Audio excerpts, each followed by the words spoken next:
3 things that I wish I knew when I was 20. First thing I want to touch on is understanding the difference between being and doing. 11 or so years ago, when I was on this spiritual quest, a lot of spiritual awakening and coming to these understandings about my place in the universe, who I am, what the soul is, what I've always been longing for, all these things. And I ended up learning a specific method of meditation called Sant Mat meditation. And the first time that I sat down with this meditation and did this, I had a profound, powerful experience.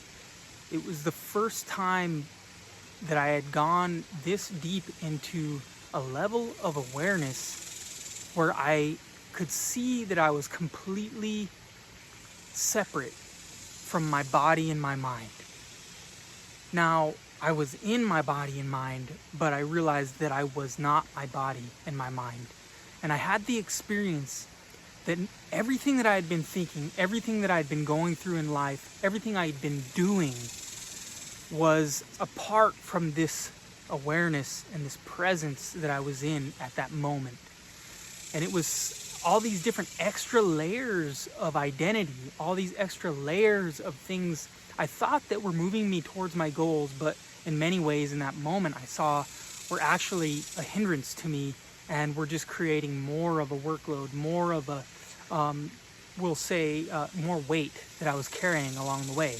And so the realization that I was this presence, this awareness, this knowing behind the body, behind the mind, a level of awareness that was so much deeper and so much more vast than our beta brain waves in our daily waking state when we're doing things in the world and we're the ego. And so we are fully identified with doing. Everything that we think we are is all doing, right? Being is with no thing being done. It's this process of what they call vairagya and abhyas, the balance of these two things of a lot of effort, but then also letting go and surrendering. And in that moment is where that presence is, where there's nothing else to be done. Everything is whole. We are fulfilled. There is a deep level of silence that takes over, that allows us the ability to feel connected to everything. In that moment, in that presence, a lot of things can arise from the inner world, the inner state, that reflect to you a deeper part of who you are, your journey, where you came from, where you're headed, right? And this is all without doing anything. This is all in being. And so there's this super consciousness that happens in that moment. And if I would have known that when I was 20, when I was doing all these different psychedelics I'm a musician, so I was, music and spirituality have always been like one thing to me. Expressing music like I'm a channel, right? But also getting caught up in this idea that I'm a musician, I'm a singer-songwriter. I have to look a certain way, perform a certain way, sound a certain way. All these things that got in the way of that true, full being of expression that allowed it to flow through me and got the ego out of the way, right? And all of us know who love music that when that happens, even if you're listening, you get out of the way and the music takes over, and it's one of the most euphoric, most beautiful moments of your life, potentially, right? So that's number one, is knowing the difference between being and doing. Number two is understanding that you're exactly where you need to be. Not feeling rushed, not feeling like you have to achieve all this level of deep awareness, deep awakening, deep success, all these different things, and being deeply rooted in the center of your being in the present moment. This is obviously has a lot to do with the first one, but there's this need that we feel a lot of times when we're in ego, or when we're in these levels of identity that are part of ego. We feel like we have to achieve something. that why aren't we farther? We see others and we compare ourselves to others. When I was younger, about 20, I think about 22, my daughter was about 2 years old, 3 years old. And my girlfriend at the time, she's my wife now, but we had separated at that time. And we had a lot of trauma we were still dealing with personally, individually. And there was an aspect of myself feeling like I had to achieve all this success for my child, for my daughter. And that because I had a child, I had to work extra hard, extra constantly all the time trying to achieve my goals. And at the time I was working not only with music, but also as a film actor. And I was doing a lot of acting jobs. And I started getting, more independent films and started doing a lot more acting classes, constantly being gone from home, constantly working all the time, trying to, achieve all this success, right? While also working a full-time job. So you can imagine how much I was at home or not at home, right? And this brought up a lot of issues, and along with, certain things my girlfriend at the time, was dealing with as well as a young mother, and things that she didn't know how to work through at that time. And so what it brought me to was realizing how much I'd been chasing. One day I woke up, and this is after we had separated. I woke up one morning, and this has been probably a week after they had left, and I tried to shut out all the pain, tried to do the best I could at just staying focused on what I was doing, all the while my daughter and my girlfriend were not there. And it was definitely something that I thought that, yeah, I'll get through this. That's going to be great. I'm going to be okay. We're going to work it out. We're going to, And one morning I woke up and my daughter's sock was on the floor. Her little baby sock on the floor. And that brought me, first of all, to complete downpour of tears and emotion and pain. But it also made me realize on a very deep level how much I'd been missing in the present moment. How much I was missing out on. How much beauty that I overlooked and didn't see. And all of the craze and frenzy of trying to achieve all these goals, right?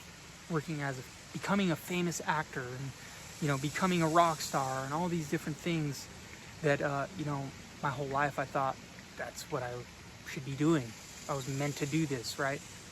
And I realized, wow, how much more important things like family, love, your children are in that moment. And it really brought me to just recognize the power and the love that I had been centered in that present moment that I was completely overlooking. I was looking all outside of myself to try to find it. All the while, the powers that be, God, gave me this great gift right there in front of me, my life. Okay? So that's number 2 is not chasing, not feeling like we have to chase everything, and recognizing that right now in this present moment is exactly where you need to be. Okay? So the third thing that was so pivotal in my life that I wish I would have known when I was 20 was the true importance of suffering and the acceptance of suffering. For example, when I moved my family to Austin, Texas, I did this crowdfunding campaign for my group, my music group, and we raised thousands and thousands of dollars from my fans and built this, momentum that we were going through, that we were ready to launch this amazing project and do a lot of really great things. And in that process, there was a part of me that felt so lost. And I felt like there was a part of me that I just had been neglecting, leaving behind. And I went through this process of deep depression and suffering after all of it had been said and done. And we were done with the campaign, and my wife was having a lot of health issues. All these different things were going on at one time. And I had this real resistance to suffering. And I wanted life to be easy, right? I wanted it to just flow. Why isn't this working? Why can't I make any more progress with this campaign? How come I'm not connecting to the right fans now? And all these different stories that when I look back in hindsight and connect the dots, I realized none of that was really true, right? And a lot of the suffering that I was going through was really actually from a place of realization that I wasn't focusing on the right things. And at the time, it was right because that's where I was, right? Like we said in the last part, accepting where we are. But I couldn't accept where I was. I felt like I had to do more, achieve more, get more, connect to more people, make more money, make more connections, get more streams, more listeners, all these different things. And why wasn't I farther than where I was, right? And I realized that life was actually trying to teach me that I was missing a lot of the foundational pieces about what true fulfillment, true success is. I'm only going to find what I'm looking for within myself. And suffering is this beautiful way that shows you when you're not fully in alignment with who you truly are. And a lot of us live our entire lives in suffering because we never recognize that it's this signal, this feedback that life, the universe, God, everything is giving us to bring us back to a deeper core and truth of who we are. And things may feel like we're forcing things and we're pushing too hard and we're wearing ourselves out. And a lot of you know that this always leads to burnout, always leads to overwhelm, always leads to this downfall, this crash that leaves you feeling completely at a loss. Like you don't know where you want to go from here and you don't know how you're going to go on any further. And what I would say to my 20-year-old self is that those moments are deep gifts. That's a gift. That moment is a gift because it's a moment that is exposing you to where you're still limited in your mind, your identity, your ego, thinking that you're going to get this fulfillment from anything outside of yourself, that you're going to achieve any kind of true happiness and joy from any kind of outward achievement. Now, those things are all beautiful, but they are not the cause of success. They are the byproduct of success. So with that shift in perspective, we could see the most successful people in the world who are absolutely miserable are actually not successes. We're redefining, repositioning our understanding of what success and fulfillment actually truly means. True success, I realized, through suffering, is the deep realization of who you truly are within you. And as Eckhart Tolle says in his books, A New Earth, perfect example is that suffering is caused by ego, but it is also what leads you out of ego. It's also the antidote that leads you ultimately to leave ego, leave it behind. Let the skin shed off freely and return to the soil. Let dust return to dust, right? And so this is a deep part of what I would say is the spiritual process, spiritual awakening, deeper understandings of the truth of who you are. And in that process, you're going to have moments of suffering, moments of feeling angsty, like you want to be further than where you are, and forgetting about this present, beautiful, precious moment that is right now before us, right at hand. As Christ said, the kingdom is at hand. The kingdom is within you, right? Coming to these realizations, the psychology of how we think of things many times is a huge part of us moving forward into the next phase of our journey and being at peace with the present moment and accepting that we're divinely led and guided everywhere we go, everything we do, every moment. if we can settle the mind down a little bit, settle our thoughts, whether it's through physical activity, working out, running, going for a run, or whether it's meditation, whether it's yoga or different, somatic practices, somatic breath, different ways of releasing these things that over-identify us with the body and the mind and all these ideals and identifications that we've grown to have through conditioning in the world.